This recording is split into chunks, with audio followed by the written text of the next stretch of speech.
What happened when Little Red Riding Hood find a mysterious in Candyland? Little Red Riding Hood and the Sweet Adventure. Once upon a time, in a world not too far from ours, Little Red Riding Hood wasn't wandering through the woods to visit her grandmother. No.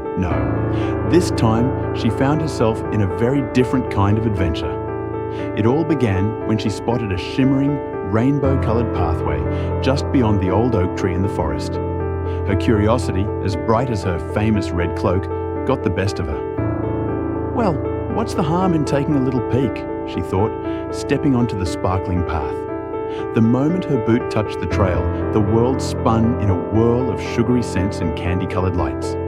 When the spinning stopped, Little Red found herself standing in the middle of the sweetest land she had ever seen. Candy canes grew like trees, gumdrop bushes dotted the hills, and rivers of melted chocolate flowed lazily under bridges made of waffle cones. "Whoa," Red gasped. "I must have stumbled into Candyland." She decided to explore, her basket swaying with every skip. It wasn't long before she met her first friend, a cheerful little marshmallow man named Puff. He waved a gooey hand at her. "Welcome, traveller," he said with a squishy grin. "What brings you to our sweet land?" "I'm just exploring," Little Red replied. "But oh my, everything here looks so delicious," Puff giggled. "Be careful though, not everything sweet is safe. Stay away from the licorice forest.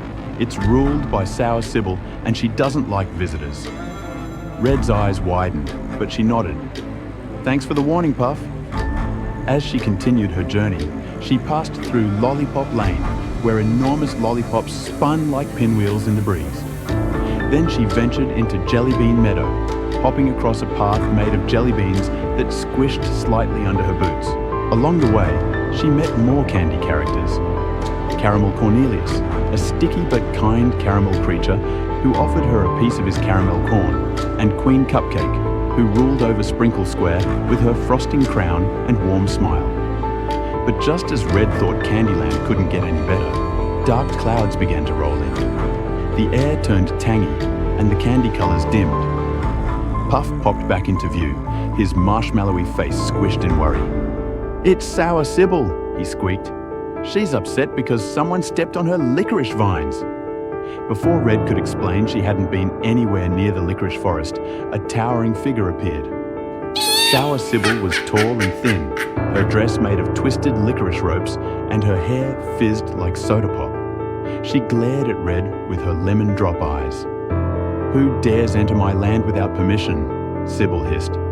Red stepped forward bravely. "I didn't mean to upset you, Sour Sybil. I'm just visiting. Your land is beautiful." Sybil's sour expression softened. Just a little. "Beautiful? No one's called it that in ages." Red smiled. "It really is. But maybe it would be even more wonderful if everyone worked together to keep it bright and cheerful." The candy creatures peeked out from their hiding spots, nodding in agreement. Even Puff gave an enthusiastic squish, squish of approval.